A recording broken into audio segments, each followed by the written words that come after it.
Who is weakened? I'm the person who just wants to win. I don't care if I have to feed. I don't care if I have to do all the talking.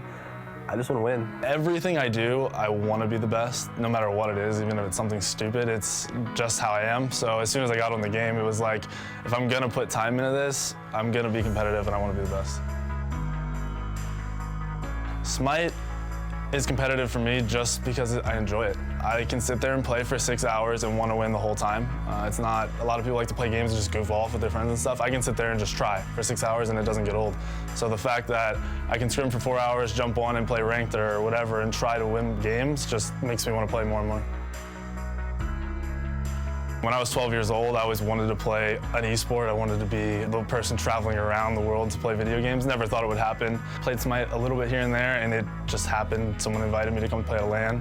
And then right around then, I got a taste of it, and it was like, this is what I want to do. Let me see if I can make it happen. Still looking for damage on the Incon. Ragnarok's there, and he drops right on down. Answered back. Beautiful setup by Weekend for the MLC right down the middle. Hitting 3 players with the ultimate. That's 2 deaths off of 1 setup. Allegiance able to jump right back into the game. I think I bring a lot to the team in terms of making everyone kind of mesh. I'm not the best mechanical player. I'm definitely not the best player in the world, but I think I have players like Stealth and Mike and Cyclone who maybe don't know what they need to be doing at the right time, and I can make them all click together. And I'd say that's what I bring the most. I can just kind of, I don't really command them, but I can get them on the same page, and it just makes the team work. ALG is underrated. Well, we were underrated. I think everyone's giving us props slowly now. I think we are, by the time we make it to Worlds, we're the best team in Smite. This roster came together in a really hectic way, and the community didn't really like it, but I've been with Cyclone forever. I played with Cyclone for 1.5 years. So for me to get him on my team, it was kind of like a no-brainer. I played with Oceans for a while, and when I first joined the team with Oceans, I could see right away he was going to be a great player. Like, I told him before he left the team, I was like, I get why you're leaving, but if I could play with anyone from this roster, I'd stick with you. And then Stealth, me and him clicked. We put in the work. We weren't really on the same page for a while, and we kind of both talked to each other and realized, like, this is kind of like a restart. Like, we both have to just figure ourselves out, become friends, and just make it work. And then Mike was kind of thrown into the equation because of Oceans and Cyclone. It seems like it shouldn't have worked, and everything clicked perfectly. We're gonna do our research, and we're just gonna keep growing. That's all it is. It's more about us than it is about every other team. It's, if we worry about what we don't want to play against or what we do want to play with, what our comps are and stuff like that, we're gonna make it easily. I think online, I mean, in person, I'm a lot nicer. I'm not gonna go out of my way to be mean, but I am gonna be the person who tells you what I'm thinking. Online, I might go a little bit farther out of my way to be a little bit more mean or just to have more of that persona, because it's fun. I think if everyone's nice and the nice boy, who wants to watch that? Nobody. You don't watch reality TV because you want to see all the people sitting around playing board games. You want to see them fighting or arguing or whatever, and I think that's just more interesting to watch. On the stage, if I kill you, you're going to hear me across the stage. I'm going to tell you you're bad. I kill Zapman. I think he's one of the best hunters. If I kill him, I'm going to be like, Zap, you suck. And that's going to get in most people's heads. Right now, in the Smite community, there's more players that tilt right away than ever before. So these LANs are going to be where either you see them tilt or them show up. You're going to see a lot more tilting than showing up. I lost to the team that won first year. I barely lost them. Last year, we lost to Enemy in a 5-game series, and they came in second. We also lost to Eager in a 2-game series, so we're 1 game away every single year, and I'm over that. It's time for us to just make it. Well, there you see the man himself Weekend as we get ready for this matchup. Welcome back, everyone, to the Smite World Championships 2017. This is our last match for PC Smite today. Coming up next, we'll have some console action, so make sure you don't go anywhere. But this matchup in particular is very interesting. We heard that video there from Weekend talking about how players tilt, how players is, it's easy this time around because of the players who are currently in the community. Given the situation, I want to just highlight this for a moment and just say, like, is there a potential that ALG is probably in that mindset? Because when I saw them coming off of that stage, they did not look quite happy at all, Taco. Yeah, I thought it was really interesting that Weekend would highlight that point so much in the video of talking about and discussing how tilt is probably one of the most devastating factors you can add into a team environment. Overall, it just causes a really negative aura, and you never really want that going into games. And so for ALG to take that loss so early on in a best-of-1 setting, and they weren't really expecting, to be honest, because a lot of people have, like, slowly but surely started to regard AOG as a much better team than what they originally prophesized it would be, and so the loss was pretty tilting. In all honesty, that was a really tilting loss for ALG, and as well as a really unexpected one. Say what you want about Weekend, but the man doesn't tilt.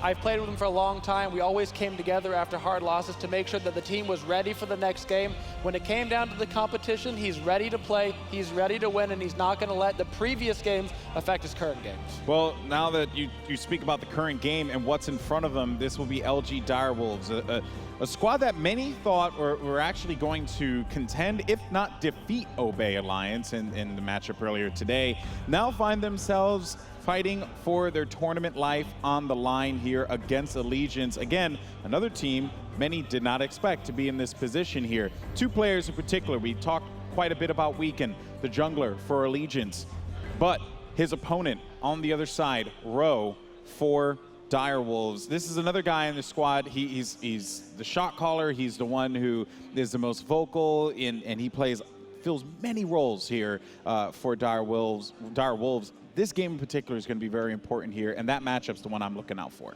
Yeah, I think that this is also a matchup that's a bit of a redemption factor as well for Rowe on the side of LG Direwolves, because of the fact that last year even, when Oshi came to Worlds, people were kind of predicting them to be a really strong team factor and expecting Oshi to, in a sense, dominate at Worlds. But instead, it was, you know, a complete 180 the times return. They found themselves getting a little bit embarrassed considering how much I just feel like they weren't really prepared for the aggression coming out of NA and everything like that. And so they fell short. And Oshi's always kind of been that neglected region, so I think more so than anything, Rowe is really looking to emphasize that Oceania is still a team that can compete at an international level. They're a team that can be, you know, champions, and that's what he really wants to bring for them. He needs to have pulled his team together in this downtime, like he talks about. In-game, he's a shot caller, he's the leader, he's telling everybody what to do. But just as you need to lead in-game, you need to lead out of game as well. So between these matches, I hope he's been talking to his team, get everybody pumped up, say, hey, you know what? It's all right, it happened. Sometimes you lose, you get back up, you get on your feet, and you get ready for the next game. And I hope that they've been studying up, because I don't think they've been ready to go against Allegiance. This is not a matchup they thought that they were going to go into. So hopefully they did some last-minute studying to see the compositions they're going to be seeing this game. Yeah, this matchup has the potential to be the match of the day, to be honest with you. You have two squads who have to put it all on the line to make it to tomorrow. And not only do you make it to the next day, but your opponent is NRG, the defending world champions. So there's so much pressure here. While that is certainly on the horizon for them, I'm almost certain they're not even concerned with NRG at this point in time.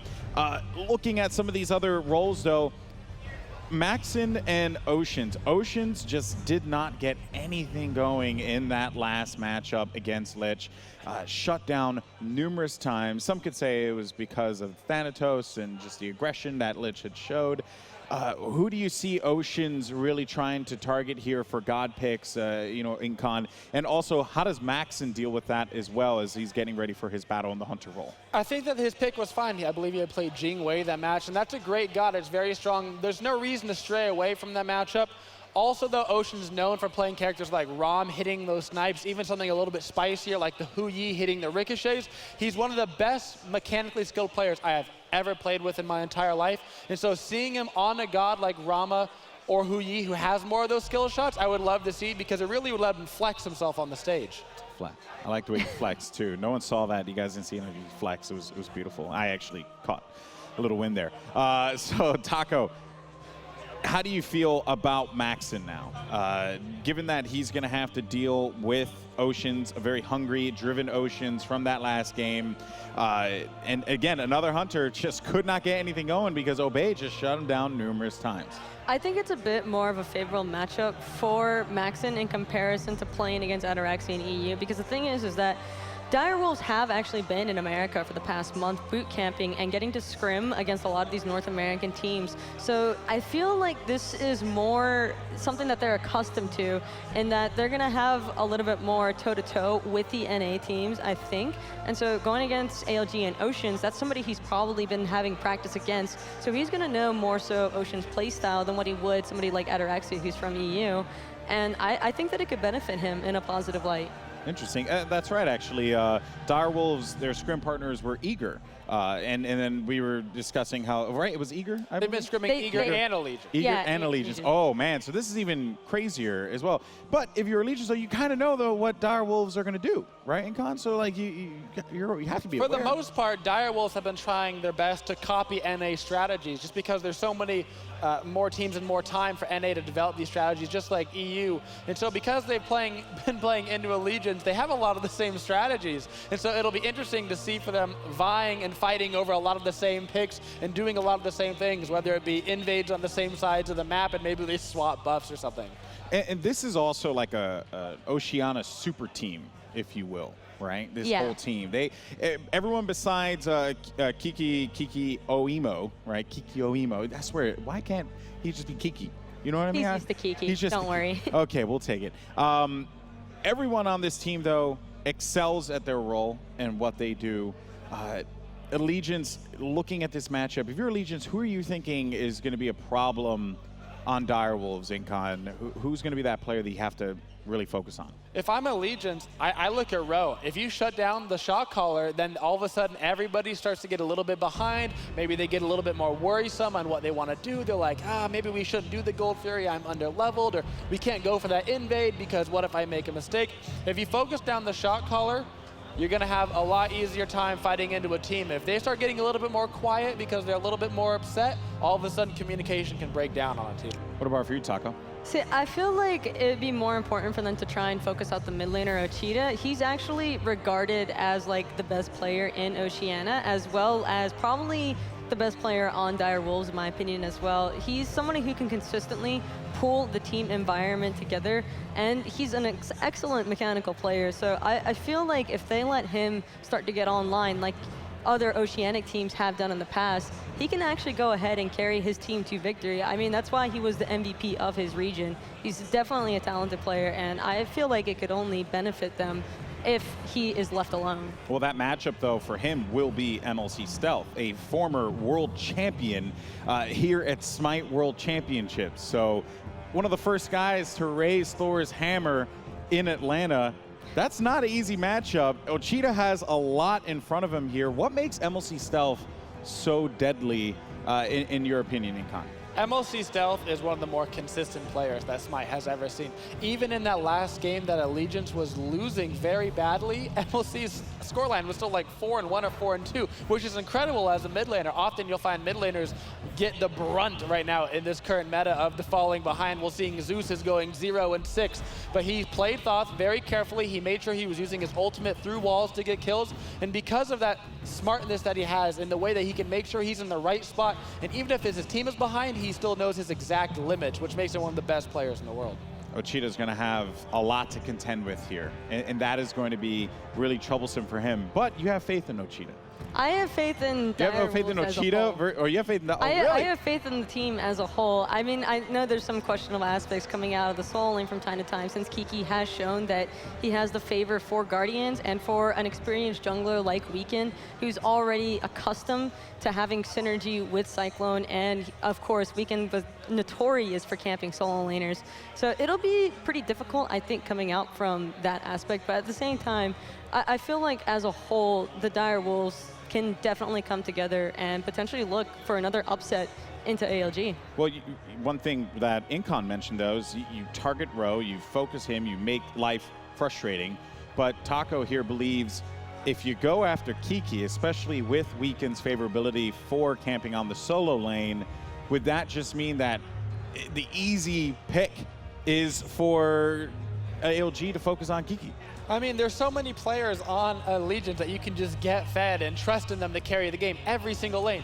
Ocean's in the duo lane, MLC middle, and CycloneSpin in the solo lane.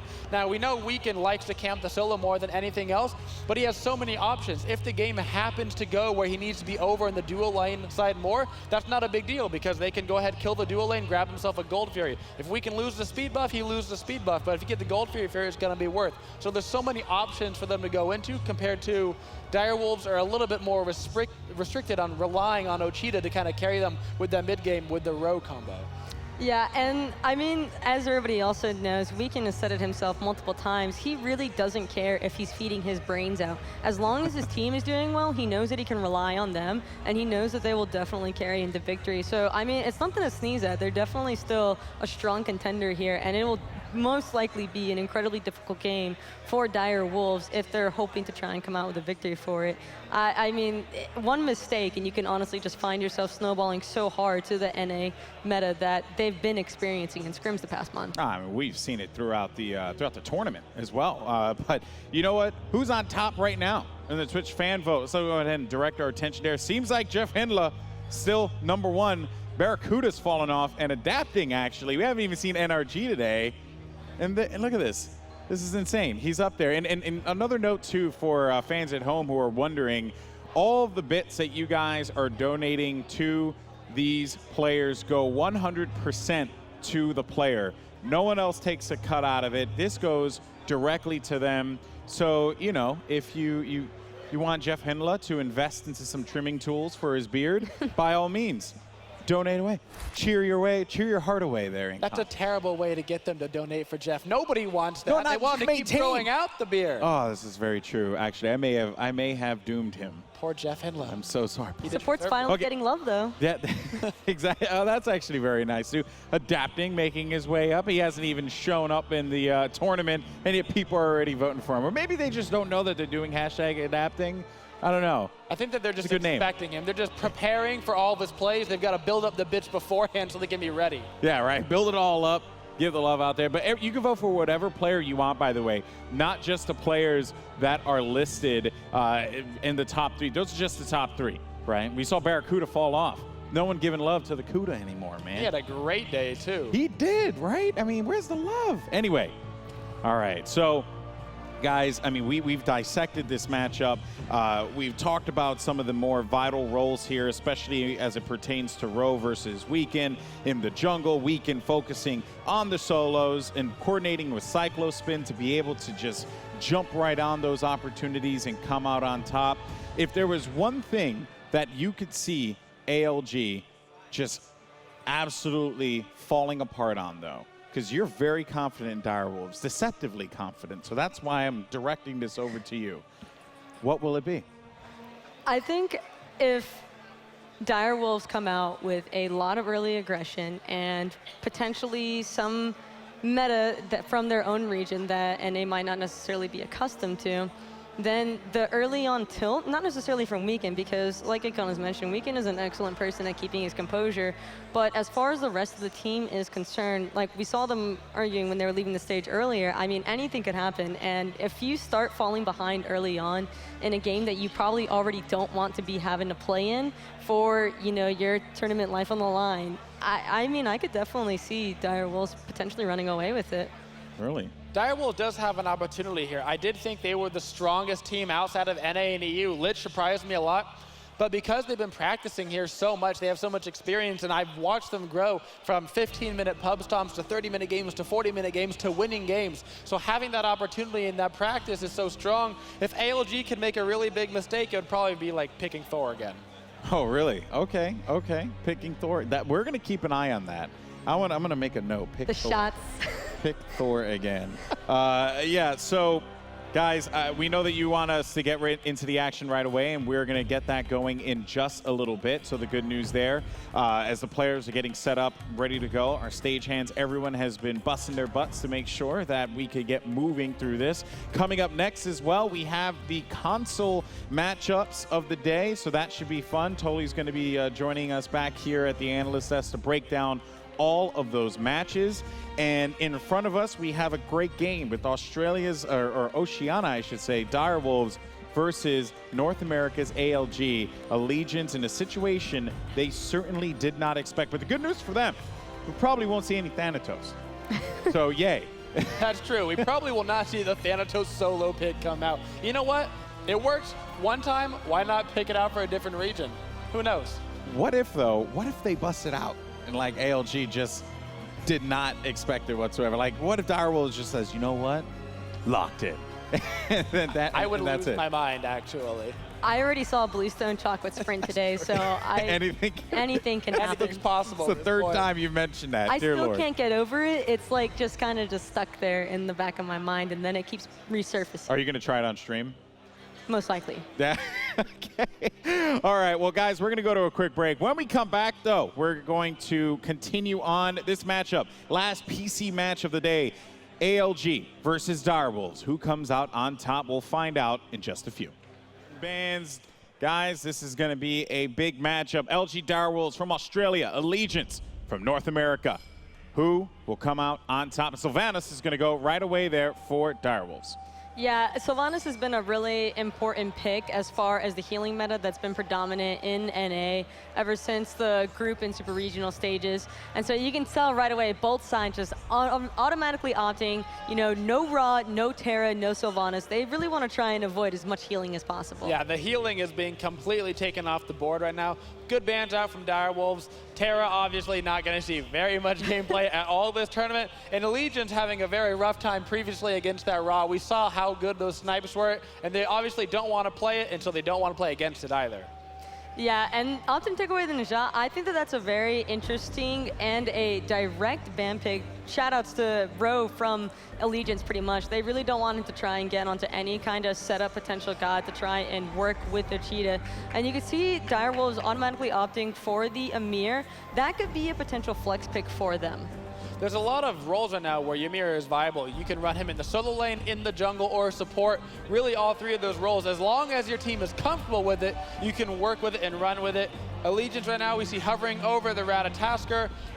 Pretty sure that's going to be thrown into the jungle, but that would not be the craziest pick for Cyclone. We do know that he likes to get a lot of those carries off, and so that Ratatoskr could be a flex pick as well. Yeah, flex picks coming out from either side, but at the same time, we know Zeus, that is not going to be a flex pick in the slightest. MLC definitely looking to try and carry on with the success that, you know, EU found earlier today. Maybe he can try and find his stride with it as well here later on. MLC's excellent at positioning himself properly. His team loves to set him up, so it could work out really well for ALG. The Zeus pick will be interesting, though, into a Ymir, because Ymir having the ability to wall off Zeus could put Zeus into some very bad predicaments. Your positioning needs to be impeccable as Zeus to make sure that Ymir can't wall you off, because if he does, he's going to get a free freeze on you. So if your beads up, your beads are down now. If they're not up, you're going to instantly die. And I think that it's really interesting seeing this Nike come out for Direwolves. I know that as far as Direwolves is concerned, I would honestly expect the Nike to be going into a role that I won't spoil for Twitch chat. I don't want to give it to them. I'll let them have the pleasure of guessing that themselves. I don't even know where this is going, so we're going to see all together. We have the Geb over on the side of Team Allegiance. I like that paired with the Zeus, knowing that the Zeus is going to be in trouble against the Ymir. Pick up that Geb, which means that if the Ymir freezes your Zeus, you're ready for it, and the Geb can just shield you. You never have to use your beads as Zeus unless your Geb, for some reason, is either dead or away from you, and he pretty much will be with you the entire game. Yeah, I also think that the Geb is going to be really important as far as trying to get a cleanse off for those Ymir freezes. You know, you don't want to leave your team in an awkward position, and considering that Ymir is pretty effective at walling off Ratatoskr and Zeus, I think it's really imperative that the Geb is pretty on point. But I mean, from what we've seen of PolarBearMike, he's definitely a strong enough mechanical player to where he can definitely make it work. Odin band coming out from Direwolves. They've seen that wombo combo of Odin and Zeus together, and they certainly don't want to accidentally deal with it again. We know the 667 is on that team, and they could throw the Ratatoskr into the solo lane, and so they say, you know what? Play the safe ban. We've already got our normal bans out of the way, so we can go ahead and target that out to make sure they don't have that combination. Yeah, and what I'm most interested in, if anything, I'm really curious to see what ALG opt for as far as ADC is concerned. Izanami being hovered here, and I think that that's a really interesting decision to go for, because we're not really accustomed to seeing Oceans on this playstyle of Hunter, and as well as we aren't really accustomed to seeing Izanami find much success in general on the LAN stages. Izanami is one of those gods where a lot of pro players look at her and they go, man, that is a good god. We should pull her out. And then every time she gets played, all of a sudden people are feeding, and they're like, man, but in theory, she works so well. I do like it, though, paired with the Geb. Geb's clear is not strong at all, especially going against a character like Ymir. They're going to have a very difficult time. So Izanami is going to be able to clear the way very efficiently and try to help out and make up where the Geb is lacking. And now, as you can see, with the Ares lot coming in, that is not something that RichardCastle is unfamiliar with. That's probably one of his most comfortable support gods to play. So for him to opt with the Ares, I think that it overall draws in the LG composition. And I know that you seem, where do you think that these gods are going? Is that a Nikke middle? Yes. That is absurd. I like it though. Red buff Nikke can do a lot of damage with her channel, especially if there's no ability to interrupt it. Zeus certainly isn't going to interrupt your Nikke abilities, which means that he's going to have to take the brunt of all that damage. If you get jumped on as a Zeus combined with that, that's going to basically just wipe you out.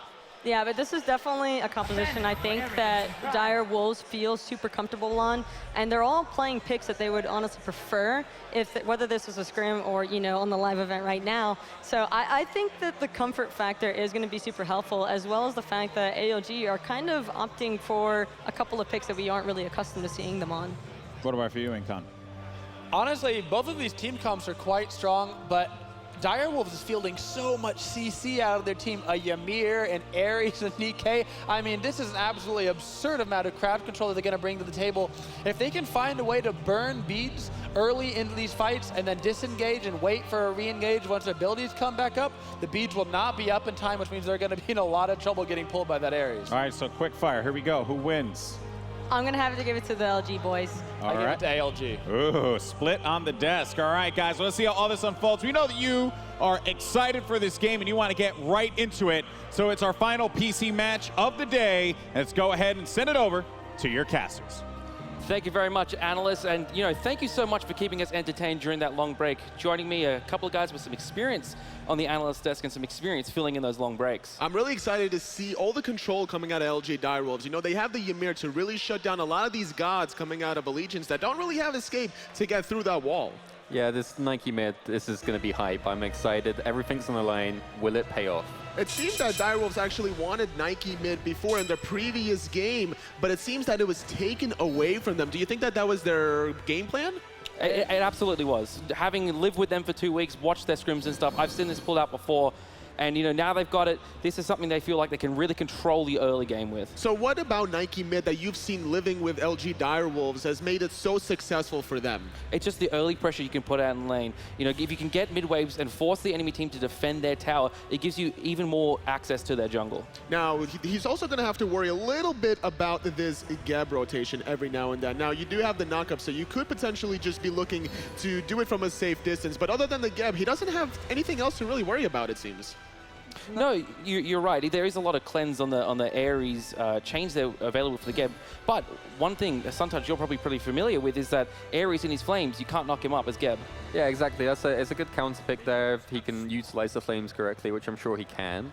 We do see a couple of rafts out of the LG squad here. Yeah, actually a big team fight breaking out here. CycloneSpin under 50% HP. Hog comes out, weaken, spinning there, but LG Direwolves securing their own speed buff. Maxen and Ochita, however, invade the red buff and take it away from Oceans. It seems that the Wrath was used by Ochita, so a great invade already from Direwolves, getting a slight edge, and on top of this, we saw CycloneSpin having to use the Wrath defensively, deflecting away that ALG invade. Suntouch, with this Wrath being on Ochita, is there potential for him to be blown up by the Zeus without an active like a Sanctuary? It's definitely possible, but I think because Nike's quite tanky, you have the shield ultimate, right? So it's going to be quite hard to burst him down. I think I'd like the start out of LG. Nice and aggressive, get ALG on the back foot. It's something they're comfortable with, it's their strategy, and I'd like to see them employ it here. Well, so far so good on the side of LG Direwolves. They found the successful invade. It seems that Ochita knows what he's doing on this Nike middle. We'll see how it'll translate out for this now. They could potentially now continue on these invades with that Wrath. One thing LG Direwolves struggled with in their last game was a lack of damage coming out from their mid lane and side lane. Obviously Nike early is going to get some pressure, but do you guys think it's going to be up to Maxen to be the one carrying this game and outputting the damage? Well, it's going to be up to the rest of the team because there's 4 members from Direwolves contesting 3 on the side of ALG. The Wraths are not available, still on cooldown for everybody involved, but it seems that Direwolves, they just want to be able to zone away the rest of ALG, control the space, and then maybe look for this invade. They're going to back away here now, or potentially look to bait in the members of ALG. However, Zeus does have really great control with that Chain Lightning. Weaken here taking some damage. The speed was still available. Chain Lightning coming out. Rowe bashing onto CycloneSpin in the back. Weaken so low here, but just barely managed to get away. RichardCastle, a little bit of trouble now, though. Kiki going to save his brother there. Speed buff still being contested between these two teams. Now there's 4 members of Allegiance here. Good freeze from kikiomeo. Knock-up comes through from PolarBearMike, but the speed buff forced to LG Direwolves. Successful invade from the Direwolves, and they're going to be able to walk away scot-free unless PolarBearMike has something to say about it. Going to be able to roll, but he just wants to get to that mid-wave. Doesn't want to miss out on any gold or experience. So yet again, second successful invade from the LG Direwolves. Suntouch, what would you like to see Direwolves do with this lead? I think I mean, the gold's even right now. I think Direwolves are applying a lot of pressure, but they're not gaining a massive advantage out of it, and it might actually be putting them behind. They're doing a lot of freeway splitting on these buff camps, and I'm seeing quite a kind of big XP lead, or it's even, but I can see ALG kind of tearing away here. Well, despite getting maybe 3-person sharing on the enemy buffs, as long as they have their own buffs to fall back to, eventually that lead will start slowly growing, especially if they're able to group up and constantly secure the gremlins for themselves. We heard on the analyst desk as well that Weaken often will find himself behind or giving up some kills and stuff just to be set up for his team. But, you know, with a Ratatoskr, when you get so far behind, how much setup potential do you really have? Ratatoskr is more of this burst damage type of god. He has a setup with a stun, but you have to be really close to be able to use it efficiently. And if I'm Weaken, I don't want to be anywhere next to Kiki personally, because if you get caught by that freeze and the Geb is not nowhere next to you to be able to cleanse you, or you don't have purification, now you're in trouble. And also, you always have to be so careful against that wall.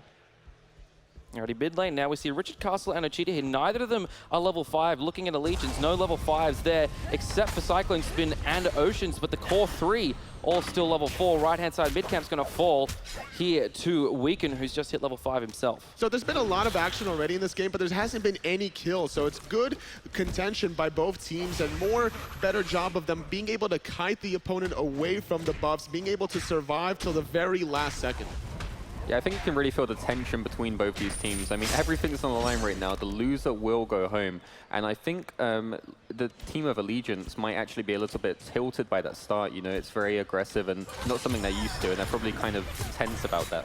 1v1 here in the left-hand side. Oceans looking to go a bit aggressive. It's because Weaken's coming down from the sky. Good purification from Maxen, and the ultimate comes out as well. So those are going to be on cooldown for the team of LG Direwolves. And you were saying before that whoever loses this game has to go home. That's not quite the case. They have to sit here for the next 3 days and watch the competition.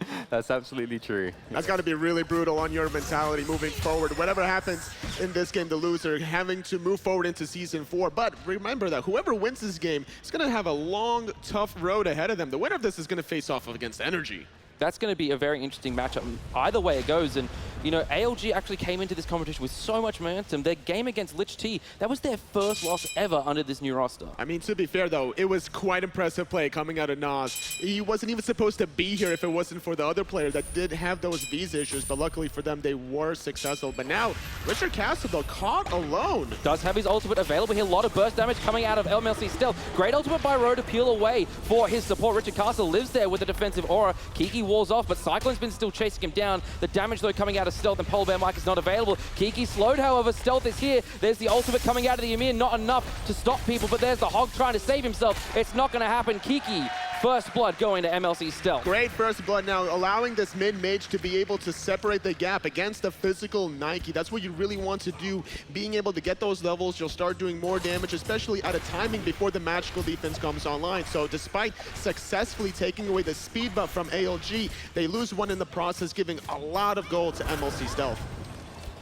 Left-hand side, 1v1 again between these two hunters. Dark Portal comes through. Max in a lot of trouble here. His ultimate's available, barely out alive. Weaken's chasing along with Oceans, but the minions are there to stop them. Max in a sliver of health as he lives on the left-hand side. And this is why Jing is such a great god, because the purification wasn't available for that second gank. The first one was forced in that encounter, so now as a result, it was just the ultimate that created that separation of distance, and then the agility being used. And now on top of this, utilizing the passive to get back to farming those back left harpies. And just surviving the gank is such a big deal because it's time out of Weaken's farm. He's dedicating that gank, and as you can see, he's falling behind. He's level 6 right now, Humbat's level 7, and that's why you need those big plays out of the ADC. As well as that, Jingwei as well, even if she's forced out, her passive just enables her to get back to lane so fast. It's just a great tool that you have at the hunter position. You're never going to fall behind despite yourself getting poked out ever so slightly. You'll always have the same itemization as long as you don't lose any gold under the tower. Right-hand side mid camp's going to fall there to ALG, so LG Direwolves, despite getting a lot of early pressure, mid-camp control has really been 50-50 this game. It's been pretty slow start, I would say, for both of these teams. They're still kind of feeling each other out. They don't want to take any too risky plays here, knowing what's on the line here.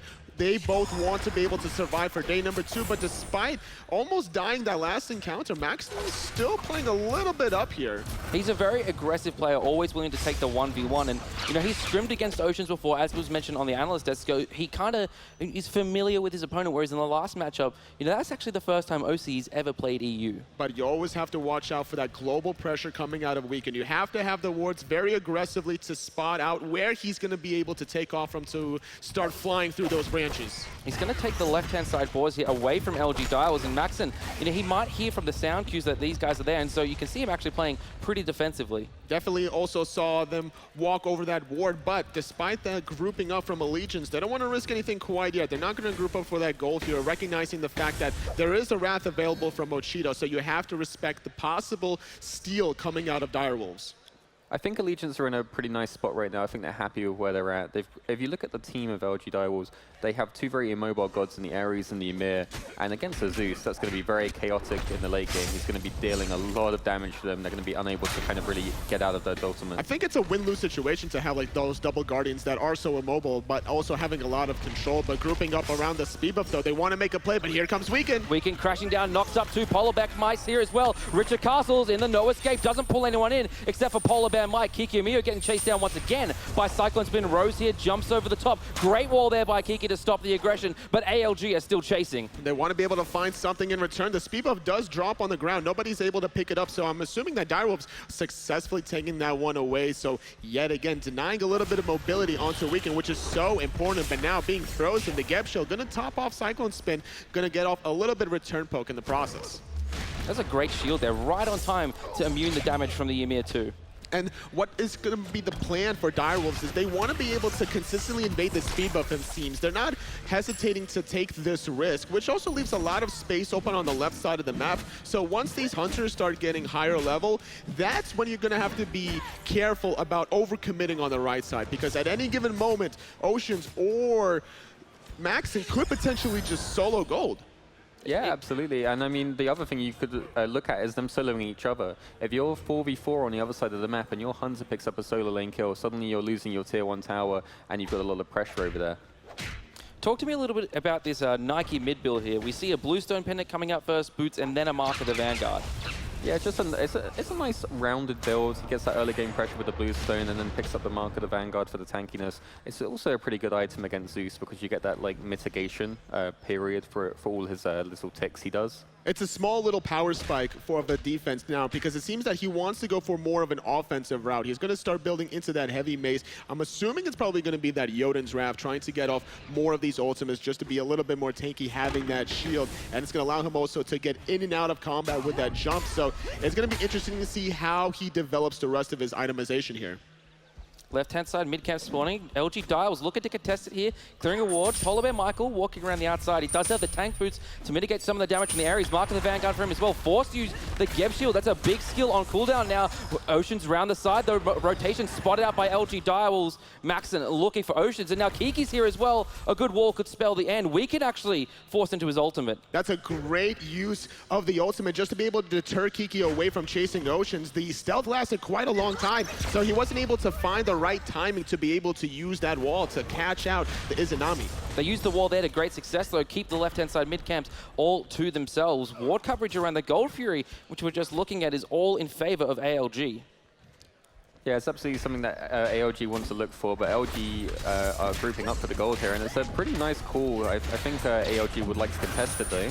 Yeah, Gold Fury very low. LG Direwolves actually get it. Rowe burns his ultimate just to keep Allegiance away, but first Gold Fury of the game goes towards the Oceanic team. And that's what you have to do. You have the double Wrath available. One on Kiki, one on Ochita. You have the defensive ultimate from Rowe, but ALG recognizes this. There's no Hunbat's ultimate, and they're going to force this fight. No escape coming out from RichardCastle. He's in the middle of 5 members of ALG. Zeus ultimate as well. RichardCastle Castle under tower, but it's kikiomeo that is the one that gives up the kill. So a kill in return for a Gold Fury there. Nothing more, though, coming out just yet from ALG. Still a 5-on-4, though, left-hand side. We see the split push coming out of Maxen because of the rotations now. And it's going to favor ALG in the mid, but they're sacrificing their tower on the left-hand side.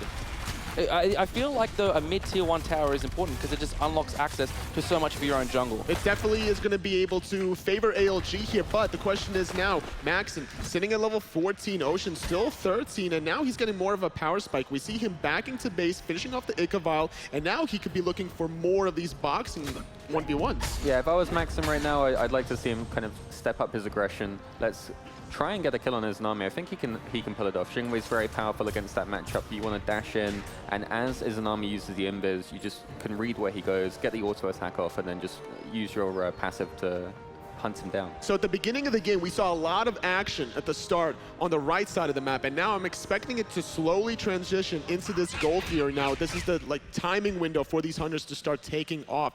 And now with this tier 1 tower down the left, tier 1 down in mid, there's gonna be a lot of space control for both teams to be able to maneuver themselves as long as they have that important ward coverage. Yeah, expand on that a little bit for me. How important is vision control in these types of games? Well, whenever you have an Ares, you want to be able to hide around a corner, look for those chains. If you force the Geb Shield just for your Ares chains, now you can have Ymir coming around the corner, look for that important freeze, catch one target out of position, maybe look for a wall as well, and then the rest of your team can easily capitalize. Two-man series there from kikiomeo. Rowe blinks in. There's the ultimate as well. He jumped over the wall into the middle of ALG, and now LG Direwolves are taking the fight to ALG. PolarBearMike rolling away. Rowe extremely low there. CycloneSpin picks up the kill. They're looking for Ochita. Maxen comes down from the sky. Weaken crashes down onto RichardCastle. Doesn't land a chain. Still so much damage there with the chain lightning. Cyclone spins around the back. PolarBearMike just sitting there as a shield bot. Cyclone picks up Mac and weaks it. Picks up RichardCastle. Kiki picks up the return kill. Actually, it's Ochita. And Ochita's got himself a double. 2 for 4 already so far. Trying to go for the third one. Stealth is so low. He did so much in this teamfight. The jump not going to connect, but it did CC them for a little bit. Now, a Decisive. Allegiance now finally finding something back into the game despite losing that earlier Gold Fury. What a beautiful slow there from Oceans. Ochita knocked up 2 members and was chasing down Stealth, but Oceans hit him with a slow there, so he couldn't catch up to MLC Stealth. Stealth did so much work in that team fight, getting off so many chain lightnings, so many detonates. He basically eliminated Rowe at the beginning of that team fight. Yeah, that was incredible. What an amazing team fight to watch. Really one of the best we've had in the tournament. And LG Direwolves, nothing to be unhappy about. A very close fight, lots of low targets, a bit better shot calling, a bit better target calling, and they could have easily come out across. And more importantly than Stealth being able to do the damage, it was PBM that was able to really peel for Stealth with those shields, with those knockups, making sure nobody from Direwolves is going to touch his mid-mage Zeus. One thing I've been surprised at is that PolarBearMike's been able to kind of keep up in farm with RichardCastle despite going Mark of the Vanguard and not getting Watcher's Gift. No, definitely that's an interesting fact as well to point out. That's also because of the fact, like, you know, the Gold Fury was taken earlier on now, but with the respawn coming around for 1 minute 15 seconds, unfortunately that DSI was at a slightly misfortune timing, but I'm sure they're going to be able to happily take that, being able to cut the lead because they were almost down 2,000 gold, and now they're only down about 100. Yeah, it was a really nice comeback by them. Oceans with a great rotation. He didn't get any kills, but he had such a great damage output in that fight. Really impressive. I'm really expecting a lot more out of LG Direwolves. They have to be a little bit more careful about being out of position because we saw how PBM was able to initiate that through the wall, but now being left in a 1v2 spot. Kiki using his ultimate, but a nice Sanctuary out of Weaken, just still punching this Ice Giant. kikiomeo just staying alive for as long as possible, trying to buy time for his team. No Gold Fury available, so they can't take that while he's being ganked here. Weaken picks up the kill there. He used his ultimate. I feel like perhaps he didn't need to. I don't think he needed to either, but he wanted to be able to make sure he confirmed the kill. But now on the left-hand side, Maxen, 1v1 against Oceans. Ultimates are being traded, but now Maxen having to back off. He's going to be able to utilize that passive to get back in position, and more importantly, maybe start the gold. And recognizing this is Oceans, and he's trying to get in position because the respawn is in less than 10 seconds. That Ymir gank was crazy. That was a long gank, and I'm surprised there was no rotation from LG Direwolves on that. It seemed they kind of just expected him to die and didn't really try and counteract. The timing of it allowed maybe for Direwolves to look for a counter gank at the very least. You know, they did force out the ultimate at least out of Weaken to be able to get that factor, but the Ymir ultimate was used. However, there is a bunch of CDR on his side, so he's going to be able to get that a little bit more quicker. So we'll see if there's going to be a little bit of a trade-off here. So there's going to be a standoff around this gold. CycloneSpin chucking out that umbrella ring there, not finding a target.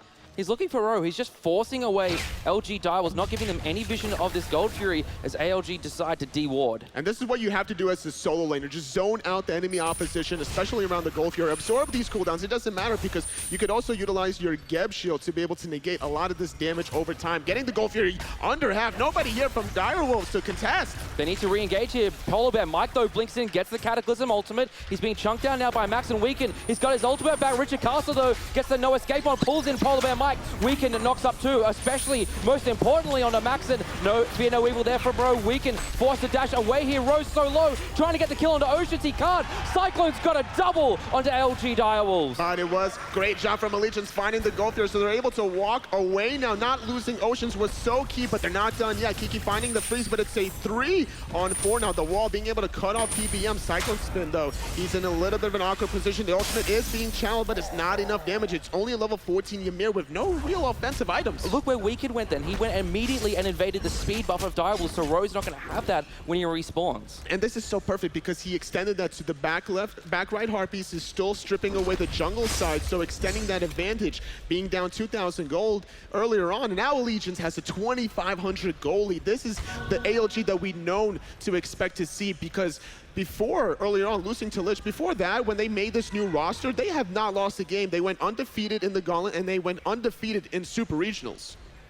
3 words, really. PolarBearMike. Some of these shields, these fights could be whitewashed by LG Direwolves. They are definitely hitting every single one of their ultimates, every single one of their abilities. But once again, PolarBearMike, shield after shield after shield, just completely protecting his team. And this is why he opted to go for the Breastplate of Valor very early on, recognizing the fact that he is against a Ymir and an Ares, 2 guys that you definitely have to make sure you have the shield for at a very regular basis. Continuing on the theme of builds here, talk to me a little bit about this Ritual Dagger being picked up by kikiomeo on the side of LG Direwolves. Well, it was going to be able to pick up, but he did. I did see that actually, the Ritual Dagger from Kiki, but he did sell it, picking up the Wing Blade, which is a little bit more optimal for Ymir because of how immobile he is. He needs to have that movement speed, get that 300 health online, just to be able to absorb a little bit more abilities. Yeah, we'll help him get out of that Zeus ultimate, which is where he's kind of really getting focused down here. I help him run away from the Vamana as well, which is, I think it's a really good item choice, actually. I think even maybe Ares should pick one up if it's possible. Just to be able to get in position to find those chains, hide around those corners. But now CycloneSpin, look at him, he's in a 1v2 spot, and he's just bullying Rowe away. Good wall there from Kiki, but yeah, you're exactly right. CycloneSpin, you know, one of these players not afraid to kind of show off his lead and fight 1v2. Especially when he has a 3-level lead against his Ymir opposition. 0-4, unfortunately, for Kiki, trying to find his way back into the game. It's not something you really want to be as a Guardian Soul laner. You don't want to be this far behind. Good, again, great Geb shields from PolarBearMike. They're just keeping the damage away from his team. It's not even been using them necessarily in life-saving situations, but just to reduce the amount of initial damage they take. He has nothing to really worry about when he's paired up with CycloneSpin playing this Vamana. He's going to be able to absorb so much damage with that Spirit Sword, with a Breastplate of Valor, almost finishing off the Wing Blade. Great jump from Ochita, preventing the stun from coming out. But now, it seems that Allegiance, they really want to start playing aggressive with this lead, at least in the solo lane. A big talking point for me would be, again, the lack of the mage. It's something we touched on in their last game, and they've gone with the Nike mid here. Is it costing them in the team fights? You know, we see a lot of people getting away on low HP. Is that as a result of not having this big burst AoE mage? When you look at Zeus's damage, he's top in the charts. And it does seem that way because there's no magical defense really on the side of Allegiance because it's not necessary. You have a Ymir that's slightly under-leveled compared to CycloneSpin, right? He doesn't have any offensive items. And then you have Ares, level 13, as the support role. Obviously, he's going to be building into a more tanky spot. Reinforced Greaves, Mark of the Vanguard, and Tamatu. Left-hand side, mid camps fall, but Allegiance getting a good flank maneuver on here. RichardCastle gets 2 chains to prevent the rollout, and the dash from Weaken. Rowe jumps over the top here. MLC Stealth looking to get a chain lightning off. Rowe actually had to blink over that wall to get away. He was very worried about getting initiated on, so using that defensively, that's huge. potential now taken away from LG Direwolves. They don't have that offensive blink for a good 100 seconds. Maxen here trying to fight towards the left-hand side. Ocean's going to take the tier 1 tower on the left-hand side away from LG Direwolves. Mid lane against CycloneSpin here, just 1v2. No fear whatsoever, pushing LG Direwolves back towards their own base. ALG now with over a 3,000 goal lead. They're grouped up around this tier 2, between the tier 2 mid and tier 2 left-hand side. Being able to knock up RichardCastle, though, going to walk away. They got off a little bit of poke, and that's all they really wanted. Yeah, they want to prevent RichardCastle from going in frontlining and initiating for his team. They want to get him to low HP. With the lack of sustain on either of these teams means that poke is so much more important in this game than compared to others. And at that point, if he blinked in with half health, they would just burst him down during the no escape, no problem, especially with how much less mobility he gets during that ability. Absolutely, and you see Ocean there with a 007 score, James Bond himself, the well-known ADC out of NA. I'm really liking MLC's self-build here. Nice and defensive, keeping himself alive, and he hasn't died yet. He's doing a great job, being very useful in these team fights, but now a blink cataclysm out of PBM. RichardCastle getting very low, and this is what we were talking about. He's just getting taken out immediately. Oceans gets the kill there. Fear no evil from Rowe as well, just to try and peel for his team, jumping over the wall, but PolarBearMike's chasing him out while CycloneSpin chases out Maxen. That's a lot of the damage for LG Direwolves. Ochita forced to jump into his tier 2 tower. Doesn't have his ultimate available here, so he's very vulnerable. Knocked up here, 5 men from ALG. CycloneSpin picks up another kill. Tier 2 tower on the left-hand side is going to fall, and that should be a free gold Fury for Allegiance. 2 for nothing, no problem for the boys out of North America. Now extending their goal lead even further after this objective has been complete. They're able to really dominate this mid to late game. This has been a different team than we've seen against Lich. Exactly right. They're seeming to... I guess maybe it was a little bit of nerves, like they were talking about in the analyst desk. A lot of these players haven't played in front of necessarily such a big crowd before. It seems that way, if you would think, but during Super Regionals, it didn't seem like they had any nerves at all. They were just shouting at their opposition. They're a very vocal team that's not afraid of anybody, I would say. I just think that they were surprised more than anything against the raw pick coming out of Lich. But now look at this, LG Direwolves, they want to get back in the game, and they're trying to force this Fire Giant. The CycloneSpin's here, he slows Rowe, 4 levels below the solo laner from Allegiance. He needs to back away very quickly. And with that, that's going to be able to stop LG's Direwolves' intent to slowly get back in the game. Great recognition from Allegiance, the fact that they have to respect the double RAS. Even though they are on cooldown, you always have to assume that they're ready and available, especially with the burst damage coming out of that Ymir ultimate. Yeah, and the problem they're having as well is they just can't kill Zeus, right? They can't get to him. Yeah, they just can't deal with him, and the Geb shield's always there. He's got this really tanky build. I'm struggling to see how LG Direwolves are going to be dealing with that. And even if they're going to try to position themselves to get closer to Zeus, they have to worry about level 20 on Oceans, having the Deathbringer complete. He's just going to melt anybody that's trying to hurt MLC stealth here. On top of that, the big baby just stomping you down. 5, 1, and 6 is CycloneSpin. He's doing a great job in the mid to late game here. 24 minutes on the clock. Allegiance with a 10-kill lead, extending their goal lead now to 7,000. So already trying to advance to day number 2.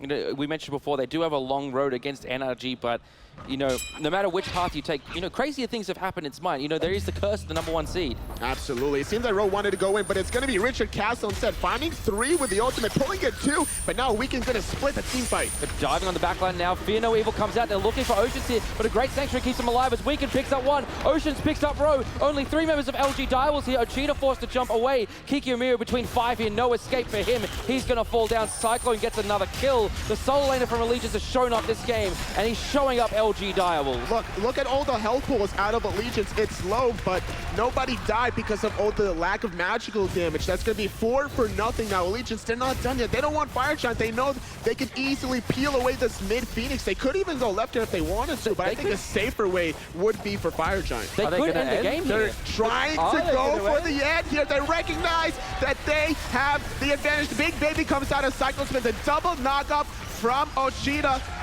And that's it. Wow. They qualify for day number 2. Allegiance are your victors.